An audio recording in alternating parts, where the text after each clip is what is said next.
Chapter 11. The door of the elevator dings, and Lana is there to greet me with open arms. I cried in her arms, ignoring her brother as he went into the kitchen. "It's okay. They will have your stuff delivered here tomorrow," she says, hugging me and comforting me. "He just had to be a dick," I shed tears. "I was being selfish and failed to protect you," he snaps, coming around the corner. "I can protect myself. How many times do I have to tell you this?" I yelled at him. "I don't need your protection. I was fine on my fucking own." "Do not curse," he says seriously, and I narrow my eyes. "You want. I want. We want. We don't get what we always want, so do not tell me what to do." I glare at his furious gold swirls. "You're a pain," he says, walking us. "Why do I even bother?" "Why do you?" I shouted at him when the door was closing. "I will have all your stuff delivered to Lana's tomorrow," he sighed before leaving. I heard an intimidating growl before it was sealed away. "What is going on with you and my brother?" she asks curiously. "I've never seen him make an effort with any woman before," she grins. "Beats the hell out of me, but I feel like he wants something from me." "Yeah, he wants something all right," she says in a know-it-all tone. "We're going to be roommates. Do you know how much trouble we can get in together?" She finishes deviously. "Oh boy, what have I got myself into?" I gave her back that agreement grin. True to his word, my stuff was delivered to Lana's apartment the next morning and set up in an empty room across from hers. No Keller Niques in sight. Sunday consisted of getting ready for Monday at work. We watched Jason's horror marathon and drank wine, expensive shit I could and would never be able to afford with my wages. Monday, bright and early, Lana and I were up getting ready for work. She's dressed in a navy blue pantsuit, hair in big waves, mascara, and burgundy lipstick, and I in a dark green flowy dress and nice heels. My cherry lip gloss with my hair out in its natural state. I love the poof, but I battle with those knots to put it in protective styling. Lana drove us to the front of the building and let one of the guards park the car. We enter the building and whispers begin as we hold our heads forward. I was already up to date with her about what was going on for the past 2 weeks. I had Gin and her friend's coffee in hand as all the waiting people piled into the elevator. We stay in the back, ignoring the eyes on us and whispers. I handed Gin her coffee and her friends theirs. I don't feel bad for Gin at all. She used to be Keller's assistant, and now she has a major role in his company, but not once has he shown interest in her. How the longing looks, and the desperate attention she seeks from him. Later on that evening, Sachet showed up along with Jason. Let me guess they ran a fuck train on her too. By the look on Lana's face, they didn't, because she was grinning at me, knowing I was thinking the worst. Jason and Lana didn't even acknowledge one another. I did notice how tense they were around each other. It's like they are aware of each other's presence before they encounter each other. Being the bitch Gin is knowing I have something going on with Nique. She sent me in to deliver their lunch. They've been talking for hours. I took a deep breath and knocked, waiting for the go-ahead, and opened the door. "Gin said you ordered food, and I am here to deliver," I said, not giving anyone eye contact. Ignoring my thumping heart, I went around his desk as he watched me like a hawk, coming around his way to pull out their food. My body leans over, giving him a perfect view of my arse, and midway pulling out the delicious-smelling items, I froze. If a man wearing a body-fitted slim suit in my favourite colour has his hand running up my thighs, caressing near your sensitive flesh, you would be shaking as I am. I cleared my throat trying to get away, but he held me still. "You've met Jason. This is Sachet," he says. I smiled politely at them, not wanting to be in here, but his perverted hand was gripping my thigh in place. "Join us." He smiled up at me, and I was off kilter by this. He rarely smiles, much less laughs. No thank you, Lana and I plan on going to lunch." I stepped on his toes to let go so I could escape. "Enjoy your meals." "Are you seeing someone, Keller?" Sachet asked, and I kept walking. "Not sure she wants me," he says, and I roll my eyes, heels clicking and hips swinging a little extra. "She wants me," he says smugly. "I'm guessing it's her," she says, and I stop in my tracks. Was it a little jealousy I heard with a tip of venom? Wow, somebody's bitter. I don't like to be on the spot. It's me. I slammed the door. That good, huh? Lana pops up asking. I don't like Barbie, I said. Or Ken, she reminds me with a grin. Not sure, I admitted. He's easy to talk to now, but he's a bit of a control freak. A bit is an understatement, she snickers. I didn't have a teenage life because of him and that name that shall not be called out of my mouth. Oh, did they mention a charity event that the staff can attend tonight? Not going and don't care, I shrug. Oh, hell no, if I'm going, you have to go, she says. Nope, not going, I told her. Your brother is going to be a nuisance. I heard a gasp around, not realizing I was talking loudly. But I wasn't, though, so how are they hearing this conversation? Fuck super-hearing douches, Lana mutters, leaving. You're going and that's final, she says with a finality tone. I let out a frustrated sound, glaring at her head as she left. An hour later, Sachet and Jason left. He was pulling on her pigtails playfully. He was glancing around with his eyes looking for someone, and I smiled when he met my eyes knowingly. He just gave me a sad smile and left. Something is up with these people. What kind of monarchy are they under? Why can't he be with Lana even though they love each other? Chapter 12. This event was boring and Lana and I sat at a table away from everyone, but they fucking found us and sat with us. Jin was looking as beautiful as ever, and Sachet had her D-cups pressed to Keller's arm as she giggled up a storm, impressing the board members. I could never be so welcoming and talkative. I hate people because I just do. The sight of people bothers me, and I would rather stick to being alone. I'm on my second flute of champagne, and Lana watches me curiously, knowing I'm about to snap any minute now. Now I know that shit isn't fucking funny. Why are her D-cups smushed on his arm? Why not just fuck him right there?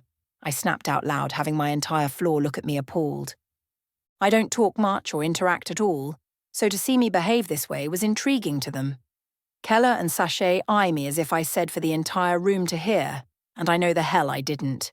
But by the looks of it, everyone heard me, and whispers began. Fuck this, I'm going to the bar. Get me when you're ready to leave, I told Lana, getting up too quickly and almost busting my ass. Why am I drinking so much? I don't know. Maybe liquor strength will make me confront them, or make a fool out of me. Oh well, only time will tell. I sauntered my way to the bar. Oh, the bartender was cute, and I was tipsy and talkative. His name is Jake, 26, and studying law. He's too young for me, but I can flirt. He shaved off the side of his head and left the middle, and those sexy brown eyes glinted with mischief. I was giggling like a schoolgirl at what he was saying. He's telling me about his wild goose chase to find a brand of liquor that didn't exist. He was at a private party, and a patron asked for it, and his boss sent him on a wild goose chase. He searches for an hour and a half before Googling the name of the liquor. Nothing showed up in a Google search, and he was so pissed and turned off the security cameras and punched the man that asked for it, and his boss fires him, almost getting charged for assault. I laughed my ass off because it was on his birthday, and he just reached another year of legal drinking consent. He hands me a bottle of water. Then I tensed when I felt this overwhelming presence behind me. Ignoring him, I wrote my number for my potential hookup with brown eyes. I felt his eyes narrow behind me and I sighed, glancing back. How do I know that his eyes narrowed? I do not know. I just know he did it. Call me, I told him, getting off the stool. Let's not do that, he growls, and I blink up at him. Why are you over here? I asked him, annoyed. Brown Eyes said nothing but kept his mouth shut, watching our interaction. You've had enough to drink, he says. Not enough if I'm still talking to you, I snigger, walking away from him and purposely picking up my champagne flute. I'm serious, he growls, following me. You're drawing attention. You don't want your board to see you talking to a nobody, do you? I mocked him.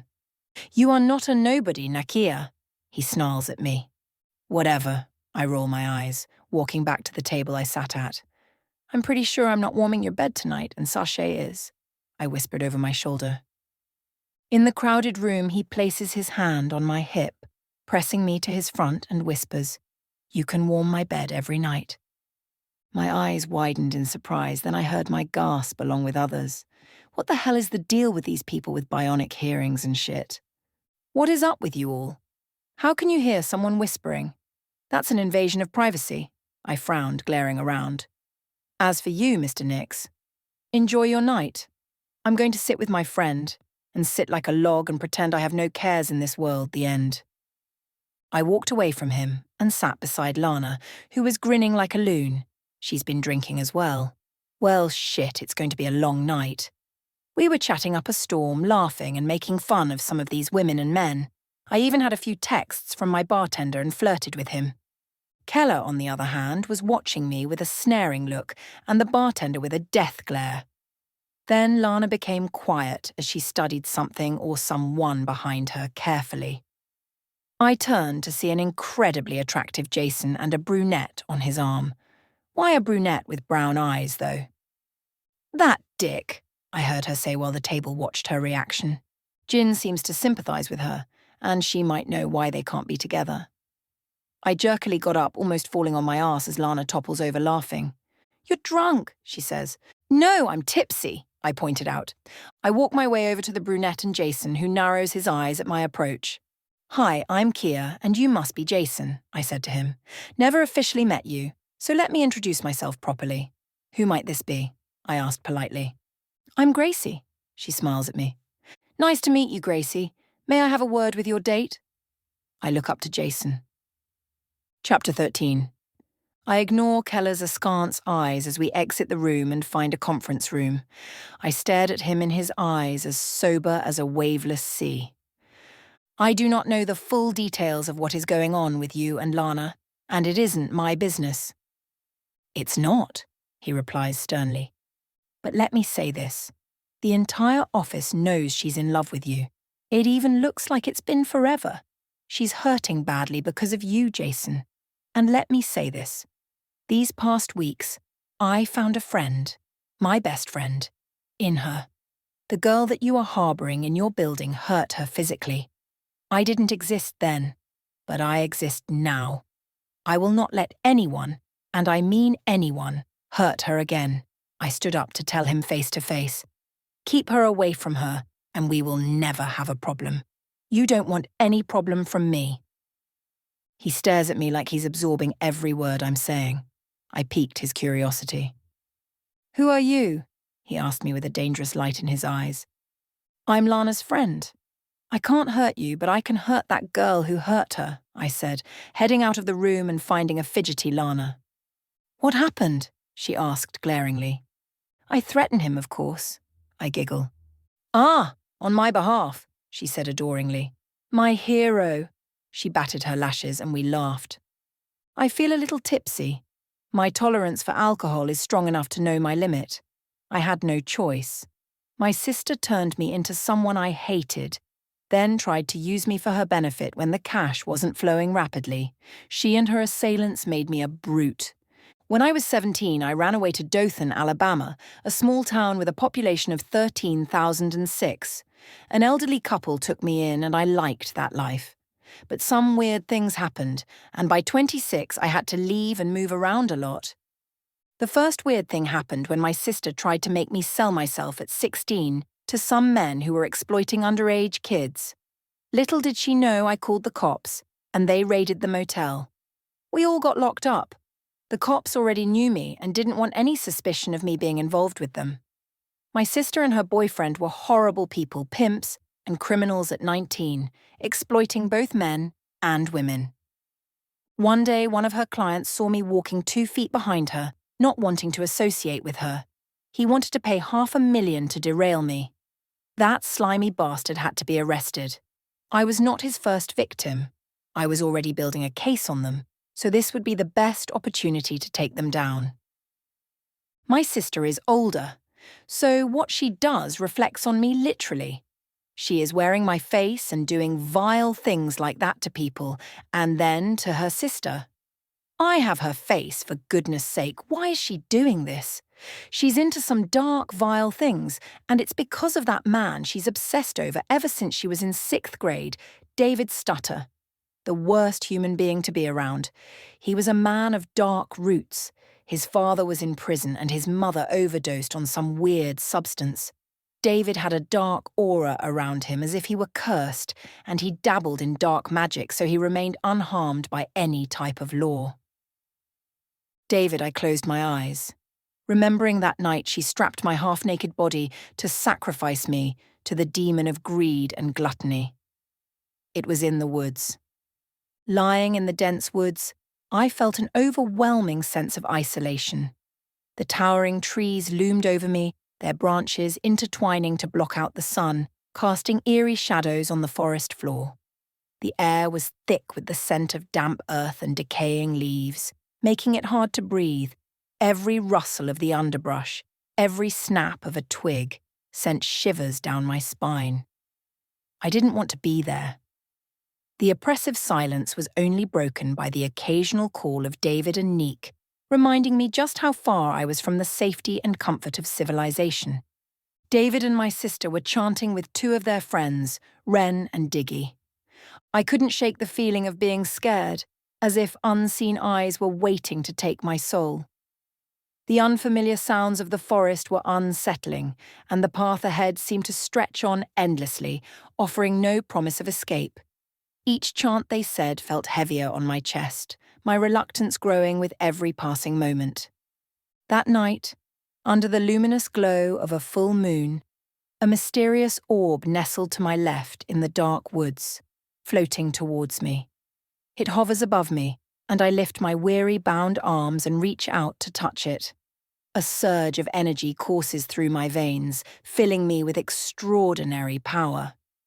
The orb, imbued with lunar energy, granted me the ability to manipulate light and darkness, to heal with a mere touch, and to communicate with the natural world in ways I had never imagined. My senses heightened. I could hear the whispers of the wind and feel the heartbeat of the earth beneath my feet. This newfound power transformed me, giving me strength and abilities that connected me deeply to the cosmos and the ancient mysteries of the moon. It rattles my body as whatever evil spirit they called upon has been undone. I heard David cry out in dismay, but my light within shone brighter. A gust of wind knocked him away, and I ran away, into the woods with my panties and bra in the open, red with what my sister had done and what went inside my body. I came back to my reality as I looked at Lana. She is my friend, and I have never had a friend in anyone, not even my sister. She's always been cold and standoffish toward me. Everyone at school would blacklist me from everything like what they did at work. I'm used to being in the dark, and I like it. No one messes with the quiet kid. You two had a bit too much, Larry from Tech says. Larry, just walk away. We have drivers so we can drink until we collapse on this effing floor, Lana says, laughing. My brother is the boss, after all. As she says that Mr. High and Mighty is at our table glaring at me. Home now, he says to us. Whatever. I'm losing my buzz anyway. Ooh, maybe we can find another party, I whisper and shout to Lana, who cheers. Not a chance. Home now and do not cause a scene, then you two already did, he says. You haven't seen me cause a scene, Mr. Nix. Trust me, a scene from me would have this one looking like a child's play. I glare up at him. Lana, let's go. I'm seriously losing my buzz here. Whoa, are you two fighting? She asked, grinning. Come on. She took my arm, walking past Jason and bumping him purposely. We're acting like two immature high schoolers, but who cares when you have reasons to do just that? The drive home with Victor was painfully slow because Lana kept stopping to throw up. Chapter 14. I didn't get gin coffee and she was giving me shit about it. My mild headache was on me, but Lana's headache was battering her. I went to the break room and made a cup of green tea. I don't know, but tea makes me feel better. She groans at her office and sits in there for a bit. What the heck was I thinking again, drinking so much? She asked, head down on her desk. YOLO, I grinned when she cracked her eyes open. You suck, she says, sipping her tea. Raspberry tea, she says. I have tea in every flavour, and I mean every flavour, I said. Enjoy the rest of your day. Guess what? She speaks. Gin is getting a new assistant too. You won't be the newbie anymore. They have a few new people coming in today. Gio's replacement is coming as well, she says. Rumour has it it's a very hot guy. And he also has a Playboy bunny mansion, she says, grinning. So, a total douchebag with bitches. Nothing new, Lana. Your brother, for instance, he's hot as sin and has bitches ready for them to be claimed or fall into his beds. You can shoot your shot with the handsome newcomers, I pointed out. Girl, my brother wears what you love to see, she spikes my curiosity. Long-sleeve dress shirt and sweater, turtleneck and fitted pants. My eyes bulged out when she said so. Holy shit, can I be his assistant, HR? I asked her. She laughs at me and winks, saying, if ever he asks for one, I sure will put in a good word for you.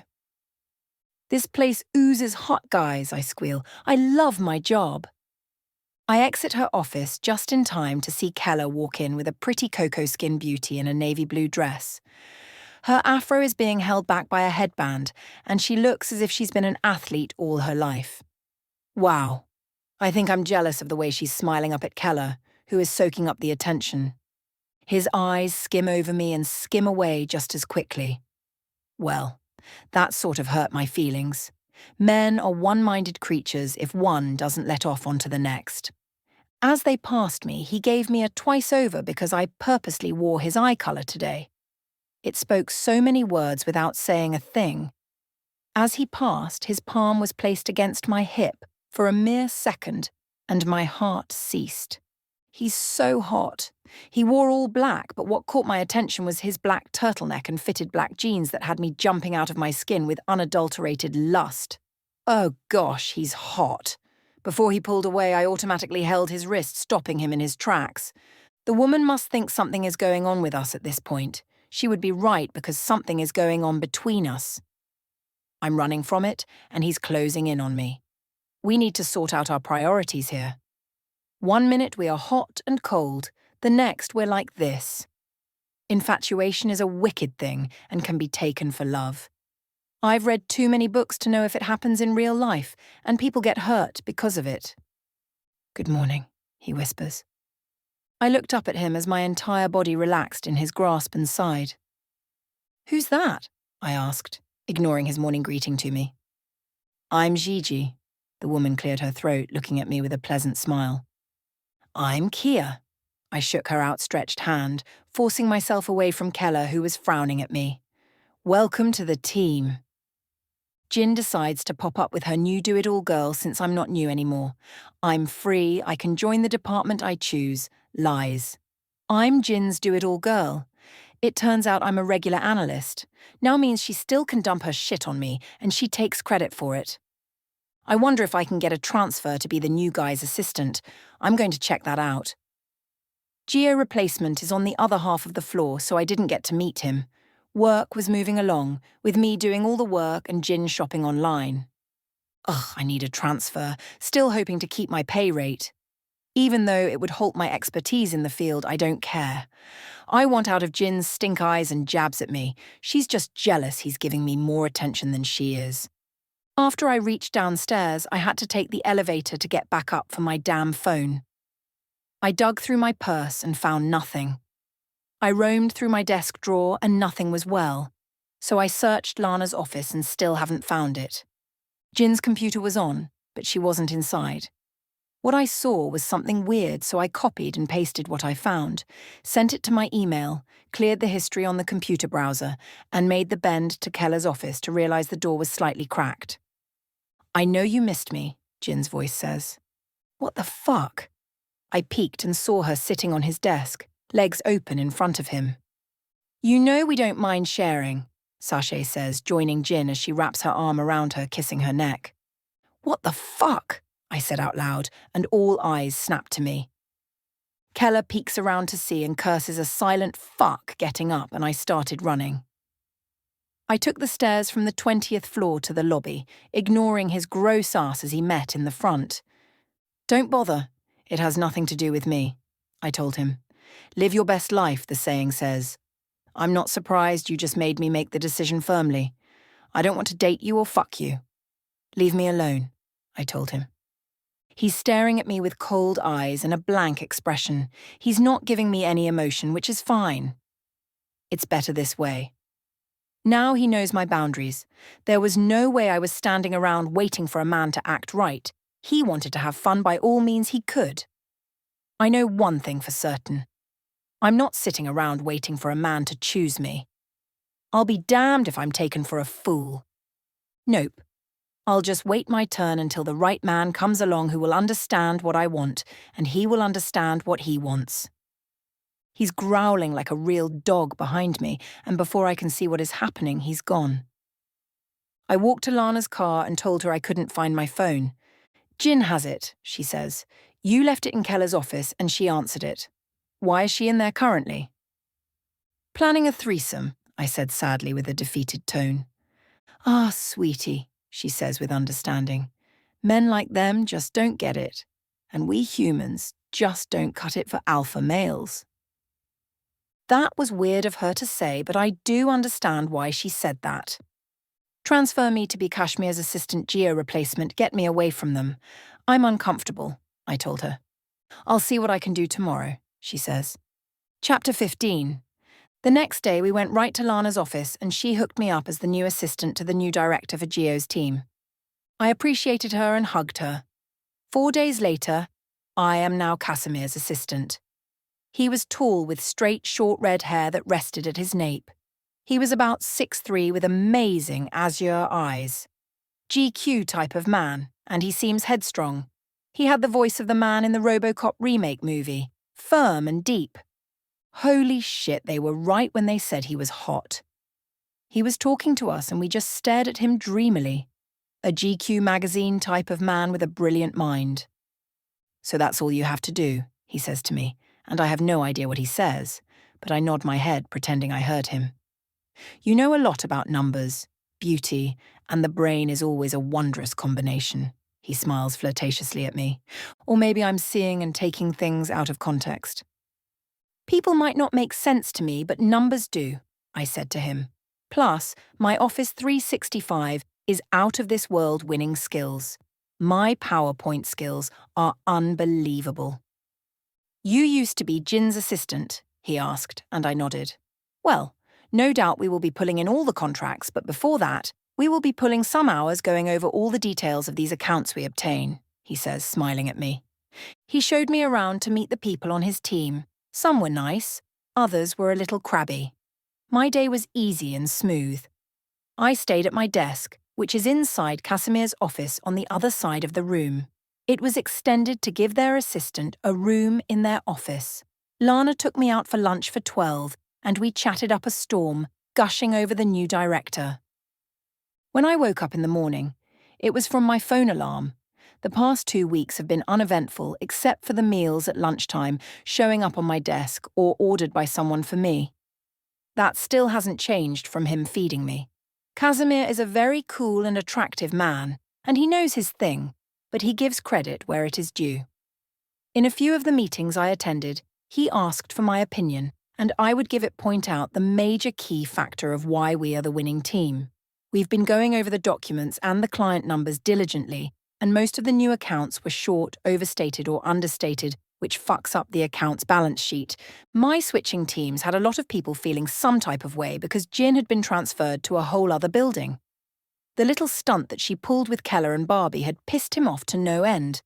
I would rather have her out of the company, but I guess not. Lana said that his house was in a wreck when she visited him last week. I've even received goodnight texts from him, along with morning texts that I have never replied to. My birthday is on a Friday today. I'm taking it off to have a 3-day weekend. I'm hanging with the hot bartender, living it up as we flirt, and I lean over and make out with him. He was decent and had a sense of humour. He also looked hot with his gelled-down black hair and a strand in the front curved like a C on his forehead. It's my birthday, and I can do whatever I want to, so I decided I will sleep with Roy, the hot bartender.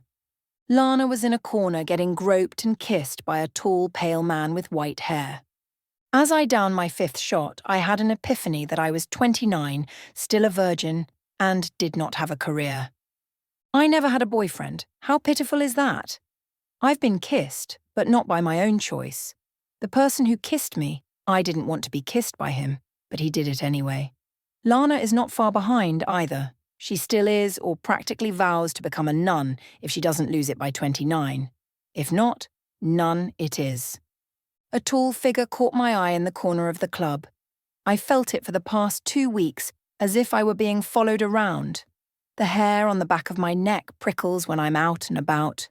Like tonight, the diamond stud that glistens in the club lights caught my attention. And if I could throw up right now, I would. "Kia!" I heard Lana shout and shake me from my delusions because when I looked back at the corner, no one was there. "Huh?" I asked her. "Girl, you scared me. You just blanked out and started to shiver. You looked so scared." "I called Keller," she whispers, shouting at me. That caught my attention as I glanced at a searing Keller dressed in white from head to toe. That long-sleeved white turtleneck was doing things to my infused liquor body. "He's so fucking hot," I thought out loud, and Lana laughed. "But I'm with Roy." "Let's go," he says, staring down at me, leaning forward. Then something horrible happened. 1 minute he was sniffing, and the next he had the bartender dangling by the throat, and I screamed bloody murder and the music stopped. Keller's bullion hair is slicked back in a sexy man bun. I can't help but stare at him unabashedly and with trepidation. "You touched my mate," he snarls at the now semi-scared man. "Mate, she has no scent or markings," Roy answered, confused. "Hey, put him down, you freakishly strong brute." I pull on his arm, and his eyes snap to me, and I shrink back, afraid of his black sclera and gold iris. Am I going insane?